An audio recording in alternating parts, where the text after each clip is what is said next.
Hello friends, इस video में हम देखेंगे क्लास टेंथ का 7.3। क्लास टेंथ का 7.3 में क्या है उसके बारे में हम देखेंगे। तो देखिए, क्लास टेंथ का 7.3 कोऑर्डिनेट जियोमेट्री से संबंधित है।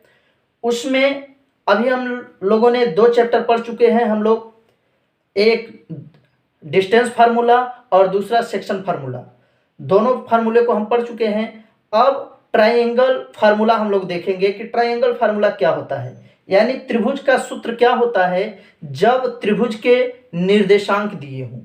यानी कि किसी भी निर्देशांक ज्यामिति में त्रिभुज के फार्मूले को हम कैसे लिखते हैं, हमारा त्रिभुज का फार्मूला कहाँ से आता है, इसके बारे में पढ़ेंगे। तो देखिए दोस्तों, हम एक एक्स अक्ष और वाई अक्ष ले लेते हैं। यहाँ मूल बिंदु है हमारा, यह निर्देशांक ज्यामिति एक्स एक्सिस वाई एक्सिस है और ए ओरिजिन पॉइंट है।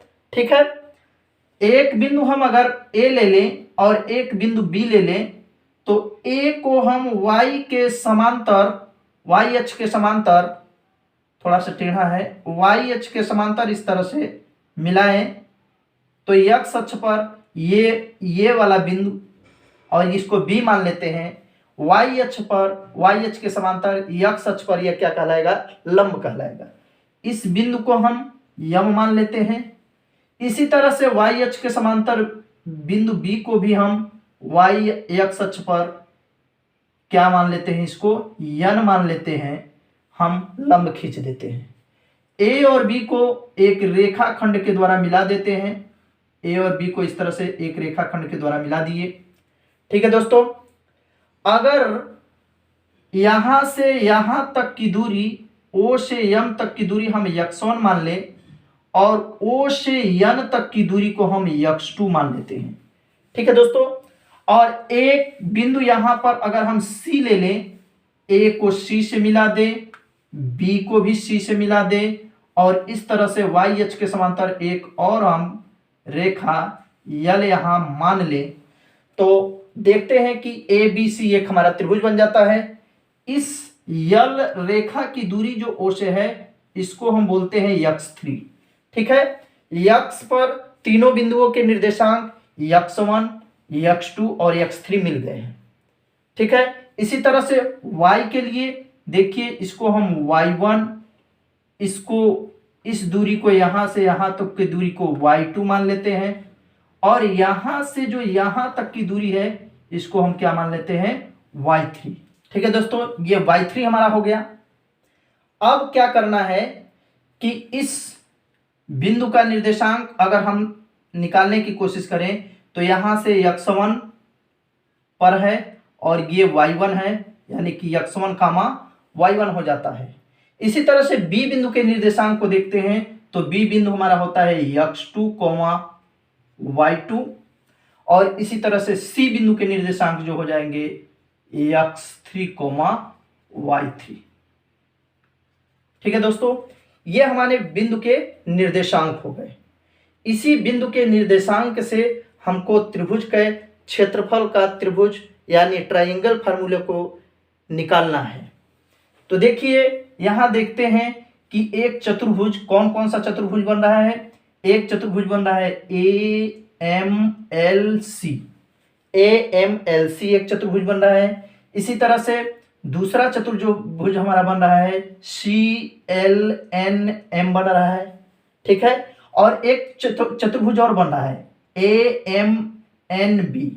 ठीक है, हम तीनों चतुर्भुजों को लेते हैं, तीनों चतुर्भुज का नाम लिखते हैं। क्या नाम है पहले चतुर्भुज का, AMLC, पहला चतुर्भुज हुआ AMLC। यहां से दूसरा चतुर्भुज हमारा क्या है, CLNB, CLN और B है। इसी तरह से तीसरा चतुर्भुज अगर हम देखें, तीसरा चतुर्भुज हमारा क्या है, AMNB,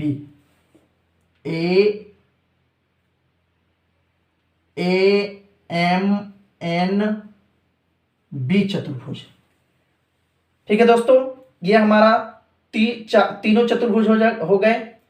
इन तीनों चतुर्भुजों से ही हमको ट्रायंगल फार्मूला निकालना है, सॉरी, इन्हीं चतुर्भुजों से हमको इस त्रिभुज ए बी सी का क्षेत्रफल निकालना है। कैसे निकालेंगे? मान लेते हैं, माना A M L C comma C L N B C L N B और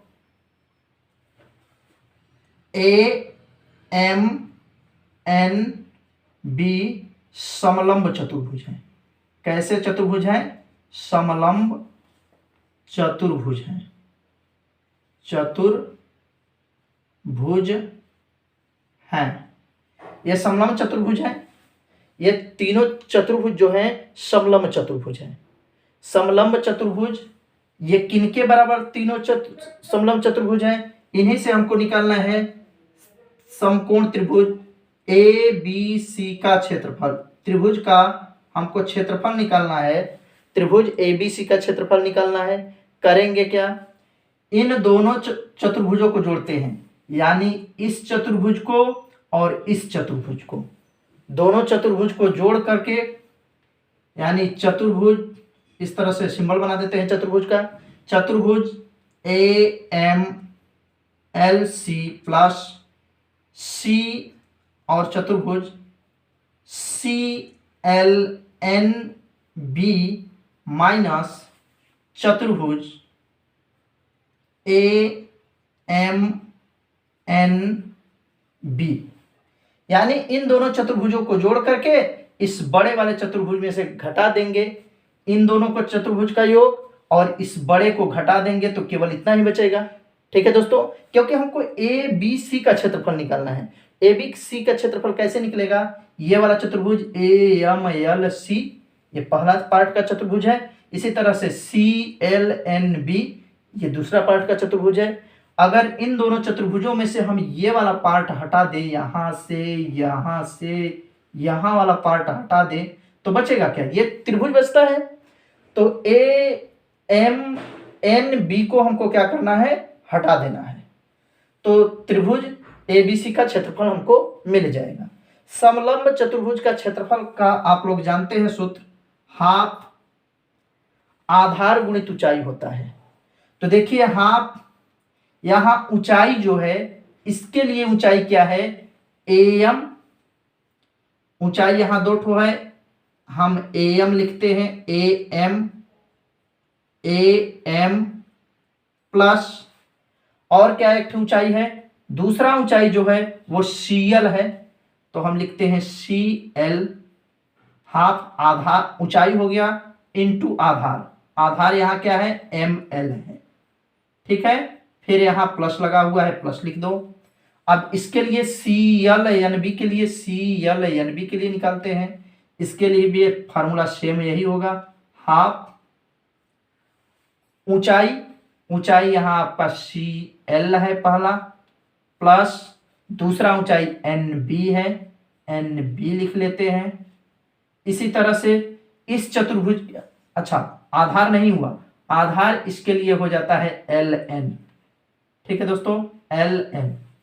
इसी तरह से तीसरे के लिए भी, तीसरा जो हमारा माइनस में है उसके लिए भी लिख लेते हैं, हाफ ऊंचाई तो ये है ए एम प्लस दूसरा N B into M N, क्या हो जाता है? एम एन हो जाता है। अब इन्हीं को हमको, इनके वैल्यू को यहां लिख करके क्षेत्रफल निकाल लेना है।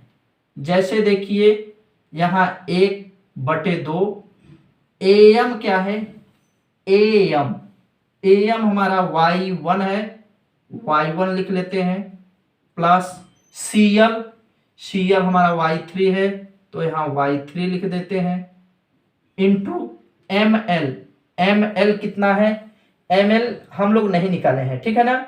एम एल हाँ है, एम एल है। एम एल हमको क्या करना है? बड़े वाले दूरी में से छोटा वाला दूरी घटा देते हैं, अपने आप आ जाएगा। x3 माइनस बड़ा वाला दूरी यहाँ से यहाँ x3 है, उसमें से हम x1 को घटा दें, x1 को घटा देते ये मध्य वाला दूरी आ जाता है। ठीक है, इसी तरह से प्लस हम हाफ लिखेंगे CL हमारा y3 है, लिखेंगे y3 प्लस NB हमारा y2 है, y2 लिख देंगे। उसके बाद LN आता है, LN यानी कि बड़े वाले दूरी में से छोटा वाला दूरी घटा देते हैं।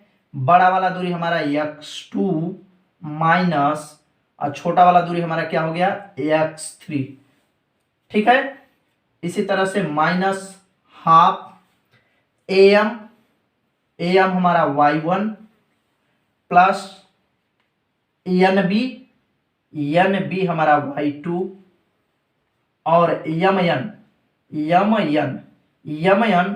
देखिए बड़े वाले दूरी में से, ये बड़ा वाला दूरी में से अगर हम छोटा वाला दूरी घटा दें, बड़े वाले दूरी में से हम छोटा वाला दूरी घटा रहे हैं तो देखिए क्या होगा, बड़ा वाला दूरी में से हम छोटा वाला दूरी घटा रहे हैं तो हो जाएगा हमारा x2 माइनस x1। ठीक है, इस तरह से हम सभी वैल्यू को रख लिए हैं। अब करना क्या है, ध्यान से देखिए 1/2 यहाँ भी है, 1/2 इस पद में भी है, 1/2 इसमें भी है। तीनों में से हम 1/2 को कॉमन ले लेते हैं। ठीक है, यहाँ मझला कोष्टक लगाते हैं। अब देखिए इनके और इनके बीच में गुणा है, हम गुणा करते हैं y1 x3 और y1 का गुणा इसमें करेंगे तो माइनस y1 x1 आ जाएगा।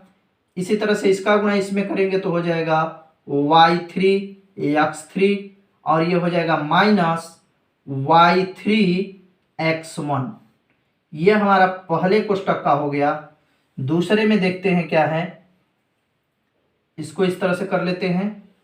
दूसरे कोष्टक में क्या है, दूसरे कोष्टक में भी देखते हैं y3 का x2 में है तो y3 x2 और y3 का गुणा x3 के साथ तो y3 माइनस x3 हो गया।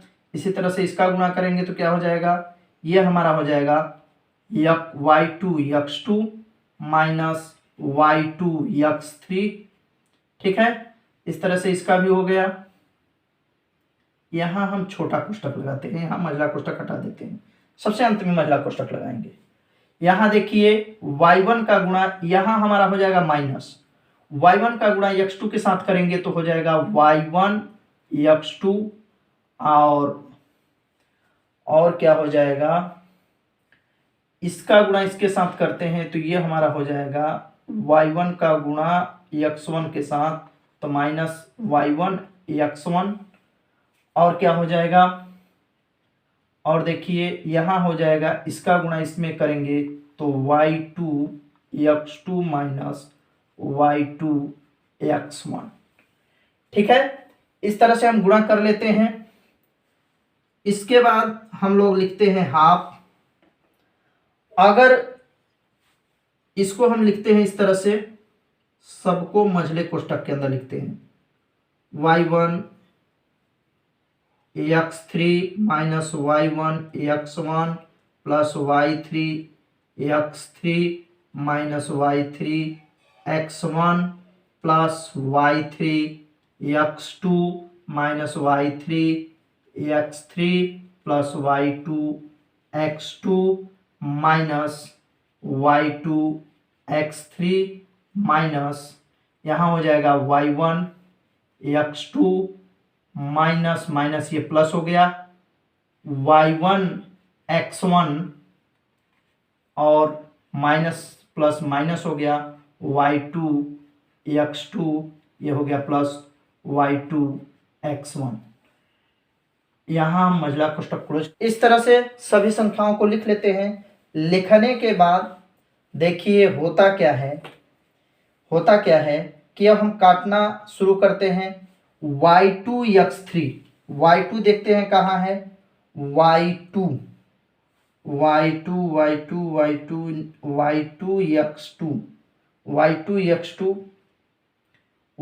x2 यहाँ एक माइनस में है y2 x2 यहाँ प्लस में है, कट गया। इस तरह से ये y1 x2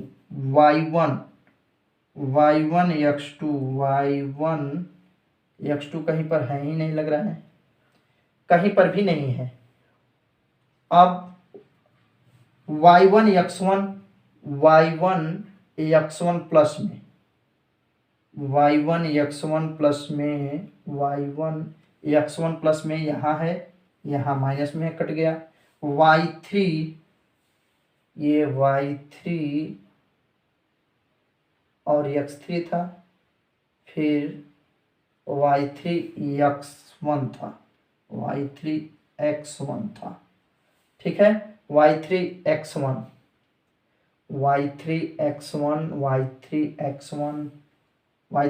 कहीं नहीं है, y3 x1 कहीं पर भी नहीं है। तो देखिए दोस्तों, काटने पीटने के बाद इससे इसको कट कर दिया जाए, ये कटने के बाद बचता क्या क्या है उसको हम लोग यहाँ लिखने की कोशिश कर रहे हैं। ये हमारा है, हम पहले x1 को लिखेंगे, x1 y2 x1। अब देखेंगे x1 y2 तो हो गया, अब x1 कहाँ है, यहाँ है, यहाँ लिखेंगे x1 y3, ठीक है।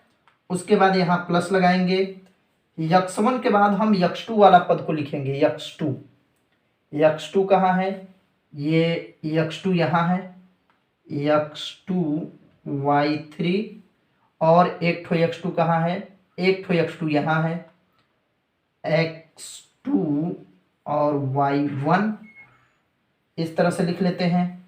फिर 3 वाला देखते हैं, x3 वाला, x3 y1 यहाँ है प्लस में, x3 y1 और x3 वाला और देखते हैं कहाँ है, यहाँ है, x3 y2।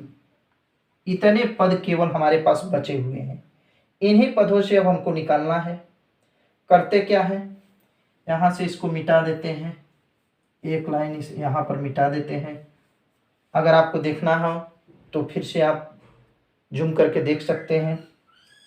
इन सब में से देखते हैं, x1 कॉमन लेते हैं, यहाँ क्या कॉमन है, 1/2, यहाँ कॉमन क्या है, कॉमन यहाँ x1 कॉमन है, तो x1 को कॉमन कर लेते हैं, बचता क्या है, y2 माइनस y3, ठीक है दोस्तों। यहाँ x2 कॉमन कर लेते हैं, प्लस लगाकर x2 कॉमन करेंगे तो क्या बचेगा, y3 माइनस y1। इसी तरह से यहाँ x3 कॉमन कर लेते हैं तो यहाँ क्या बचता है, y1 माइनस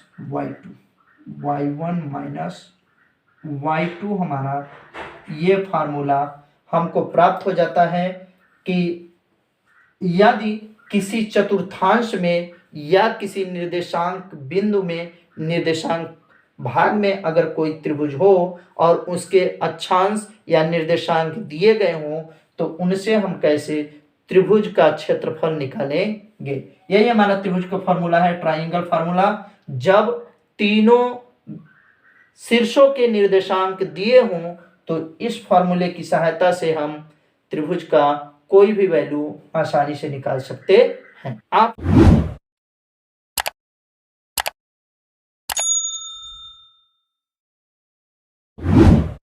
हमारे इस वीडियो को ज़्यादा से ज़्यादा सब्सक्राइब करें, शेयर करें और कमेंट करें।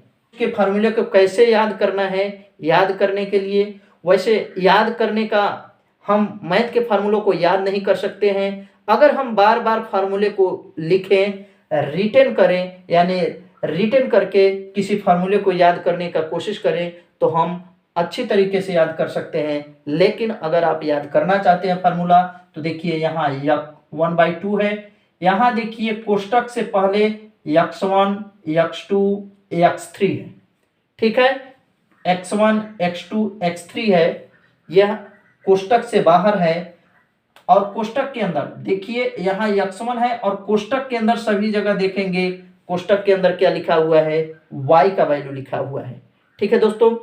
y अगर x1 यहाँ खत्म होता है तो y का y2 से 1 के बाद क्या आता है 2 आता है, y2 फिर y3, बीच में माइनस का चिन्ह आपको लगाना है, कोष्टक के अंदर बीच में माइनस का चिन्ह लगाना है। आप लिखना है x1 plus x2 plus x3 लिख देना है कोष्टक के बाहर।